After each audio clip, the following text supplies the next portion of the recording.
O, kailangan mo siyang pagalawin. Parang tagayan lang yan guys ng baso. Kailangan mong galawin yung baso, ganon. So, useless yan kapag hindi mo ginalaw yung baso. Hindi kayo malalasing, charot.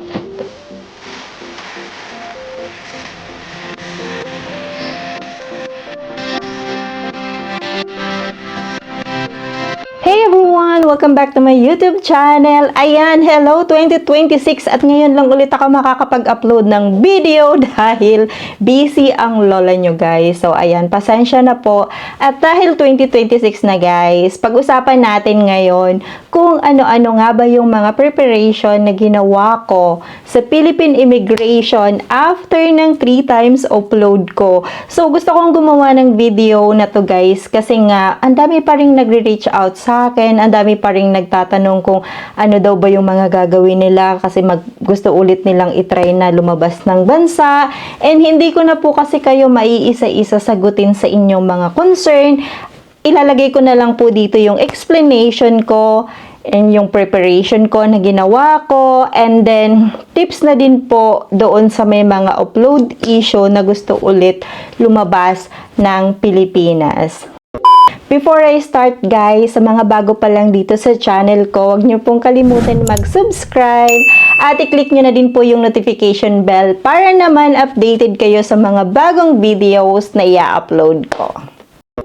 Ayan guys, recap lang ulit tayo sa video na to guys kasi para to dun sa mga bago pa lang na mga viewers ko dito sa aking YouTube channel. Meron na rin naman ako mga in-upload na mga video about upload issue, mga tips and advice dyan sa YouTube channel ko guys. Tingnan nyo na lang dyan and baka makatulong sa inyo yung mga tips na in-upload ko dyan. And ngayong video guys, para dun sa mga bagong viewers ko pa lang na makakapanood nitong video na to. So, yung first upload ko po is 2018. Sa Terminal 3 po yun. Cebu Pacific, going to Singapore. So anyway, at that time kasi guys, wala talaga akong trabaho that time kasi nga, kumbaga parang yung source of income ko dyan is remittance monthly. So, wala talaga akong work, and actually, that year guys is hindi talaga ako aware sa mga upload sa NAIA, hindi ako aware sa mga second interview, hindi ako aware sa mga requirements. Ang alam ko lang that time guys is basta may ticket ka, basta may hotel accommodation ka, Gora. Ganun lang ang alam ko guys. Hindi ko rin alam yung about sa bank statement. So yun, ganun lang talaga yung pagkakaalam ko that time na kapag pupunta ka ng ibang bansa, basta may ticket ka, may hotel accommodation ka, yung tipong matutulugan doon sa bansa pupuntahan mo, okay na. So yun yung reason kung bakit ako na-upload. Pero guys, meron kasi akong friend at that time dyan sa Singapore, may invitation letter ako, pero hindi pala nila ina-accept yung invitation letter. Lalong-lalo na kapag sa friend mo galing. So, yun. Hindi ko pa naiintindihan yung mga bagay-bagay at that time. Kaya nung na-upload ako, wala din akong idea ano ba yung upload. So, yun. So, next ko na-upload is 2023. So, ano yun guys, pupunta naman ako ng Bali, Indonesia noon. So, dalawa kami ng friend ko magbabali Indonesia noon. Noong 2023, may work ako noon guys, and regular din po ako sa trabaho ko, and above minimum yung salary ko. At that time, kompleto po ako ng requirements kasi nga aware na ako nung first na na-upload ako, aware na ako na kailangan ko mag-submit ng Certificate of Employment, leave of absent, yung mga bookings na tour na gagawin mo doon sa bansang pupuntahan mo, hotel accommodation, ticket, round trip ticket, ganon. So, yun, naka-prepare na ako nun guys, and meron akong savings nun below 50k, and meron din akong pocket money nun. So, ayun guys. So, actually, at that time, akala ko okay na kasi nga, nung time na nasagot ko naman lahat ng mga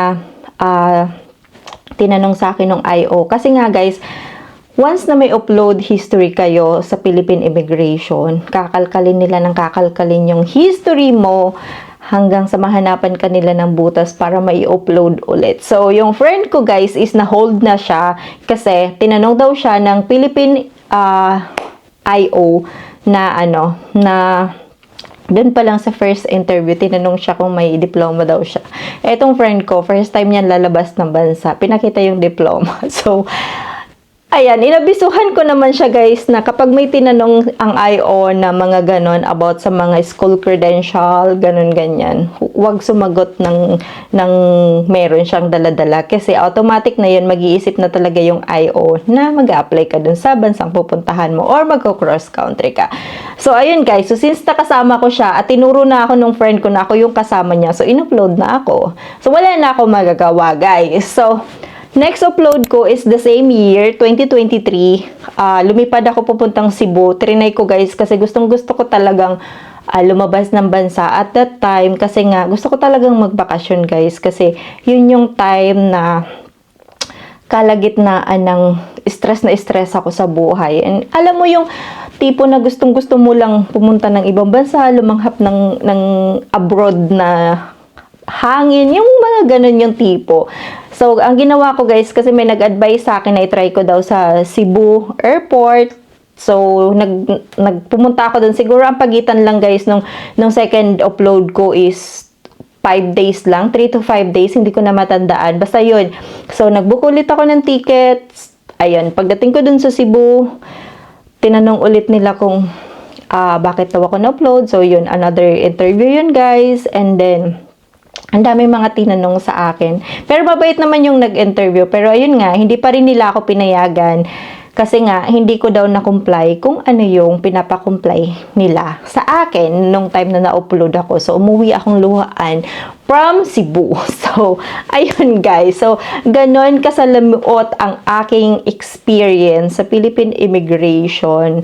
Alam mo yun, ang hirap. Kasi nga, gusto mo lang naman lumabas ng bansa. Bakit ganon? Pinipigilan ka nila. So, parang feeling mo nakapatay ka sa Pilipinas tapos kaya hindi ka nila pinalala.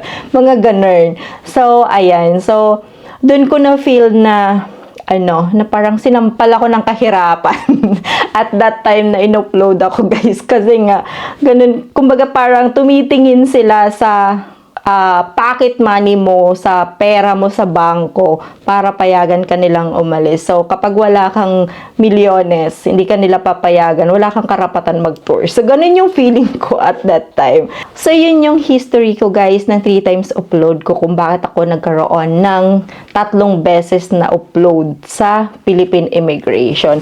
At dahil nga guys, 3 times akong in-upload ng Philippine Immigration, hindi na muna ako nagplano na lumabas ng bansa at that time kasi sama ng loob ko.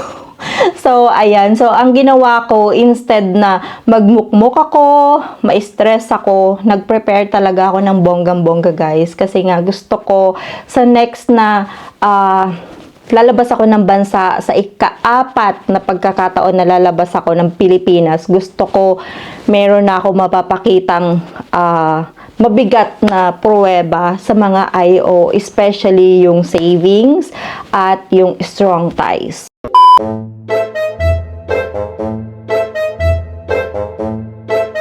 Ano-ano nga ba guys yung preparation na ginawa ko para payagan na ako ng Philippine Immigration na lumabas ng bansa sa ika-4 na pagkakataon. So anyway guys, last upload ko 2023, nagplano ako ulit after 1 year. So, yung 1 year na preparation ko guys, so since na wala akong work at that time, so hindi rin ako makakakuha ng employment certificate. So, ang ginawa ko guys, nagtayo ako ng isang maliit na business, which is food business yun sa probinsya namin. So, from Manila, sa Manila kasi ako guys nag-work at that time. So, 25 years ako sa Manila nag-work. And nung nag-resign ako, umuwi ako ng probinsya namin sa Bicol. And nagtayo ako ng food business. At yung food business na yun guys is pina-registered ko siya sa BIR. So, it means meron akong mayor's permit, meron akong BIR, meron akong health permit, etc. Meron akong business permit. So, isa kasi yun guys sa tinitingnan ng IO na strong ties mo kapag magta-travel ka sa ibang bansa as a tourist kasi nga Ibig sabihin ng strong ties is, meron kang strong ties na babalikan ng Pilipinas at hindi ka magtatrabaho sa ibang bansa. Ang second na ginawa kong preparation is, pinag-ipunan ko talaga yung next travel ko. So, at least nakapag-save ako ng 100k pataas sa aking savings account, which is pag sinabi kasi guys na savings account, kasi nga 'di ba sa IO nagre-required sila ng anong tawag dito, bank statement at least 3 months. So, yung 3 months na yun, guys, so, bali, ang ginawa ko doon, 6 months nga yun, consistent talaga ako nagpapasok, naglalabas ng pera doon sa bangko ko, na para makita talaga nila na mayroong flow yung bangko ko. So, active siya. So, kahit 3 months lang yung hiningi nila, nag-print talaga ako, guys, ng 6 months para makita nila na consistent yung galaw ng pera sa bangko ko. Kasi yun yung pinaka-importante kasi sa IOA, guys. Makita nila na yung savings mo is hindi lang siya naka-save dyan na in the whole 3 months, hindi mo siya ginagalaw. No, kailangan mo siyang pagalawin. Parang tagayan lang yan, guys, ng baso. Kailangan mong galawin yung baso, ganon. So, useless yan kapag hindi mo ginalaw yung baso. Hindi kayo malalasing, charot. So, ayun, guys, kailangan ginagalaw mo yung pera mo sa bangko ng 3 months. Let's say, for example, guys, meron kang inipon dyan na 150k or 200k. So, yung travel mo, let's say for example, December yung travel mo, kailangan September pa lang or August, pinapagalaw mo na ng weekly yung pera. Ang gawin nyo, guys, is halimbawa nag-withdraw ka ng 20k. So, after 3 days, ibalik mo yung 10k. So, wag yung 20k yung ibabalik mo kasi ma-obvious ka na parang yun, manipulate mo yung pera mo sa bangko para lang may makita yung no. Yun kasi ang ibig sabihin ng bank statement doon, na meron kang pera na pinapasok at nilalabas doon sa bangko mo. So, yun yung gustong makita ng IO. Maniwala kayo sa hindi, yun talaga yung gustong makita ng IO sa bank statement mo. Kasi nga, kung hindi yun yung gusto nilang makita sa bank statement mo, di sana, ang hihingiin nila is yung total amount na lang kung magkano yung nandyan sa loob ng bangko mo. Hindi bank statement yung hinihingi nila. Kaya kailangan talaga makita doon na updated yung galaw ng pera mo sa bangko. So, yun yung second na preparation na ginawa ko, guys. So, after ko makuha lahat ng mga documents doon sa business permit ko, guys, hindi agad ako nag-travel. Let's say, for example, March ko nakuha yung aking business permit. Nag-antay ako, guys, ng after 6 months bago ulit ako nag-travel.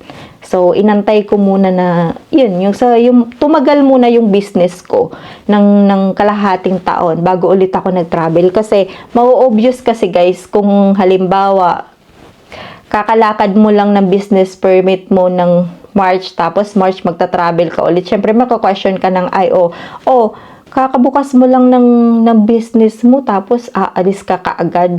Ganun. Kaya hindi nyo alam kung ano yung takbo ng utak ng mga IO, guys, pag nakita nila yung documents mo na sobrang complicated. Talagang maghahanap sila ng butas. Promise.